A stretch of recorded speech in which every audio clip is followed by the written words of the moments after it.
What you have here is the Boeing 777. All the emergency slides have been deployed on both sides of the aircraft. Those slides shoot out like a rocket, and I would imagine that any of the injuries that we are hearing about at the moment, and it looks as if the undercarriage has collapsed. I would think that maybe the left or right undercarriage has collapsed and the engine is on the ground. That is why you're seeing the engine on the ground at the moment.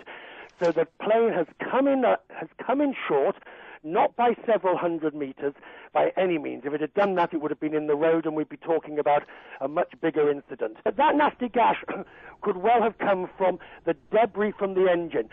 What it's suggesting to me is that the plane came down short of the runway, and we can see that because the chevrons at the end of the runway, the plane shouldn't be anywhere near those chevrons. It should have gone over the chevrons, over the tram lines, and touched down maybe maybe 100 feet further down the runway of that. So it's come down seriously early, but not necessarily off the runway. The main undercarriage looks like it's collapsed.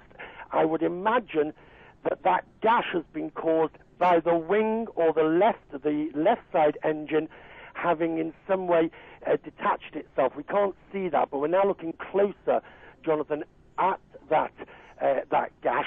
And what we see there, of course, is just at the back of where the engine would be, at the back Richard, of if you're looking, I want to draw your attention to what we're seeing. Those look like the marks the plane's wheels made. We saw a moment there. That looked like it could have been 100 or 200 yards of landing on the grass. I don't know if the plane moved there after it came down or if that's where, in fact, it landed, but we are getting little bits of details from at least what we can see with our own eyes. Look at the engines on both sides now. You can see the engine on the left side seriously damaged, as indeed the engine on the right side. Back of the wing, Jonathan, do stop me if I'm going too fast, please.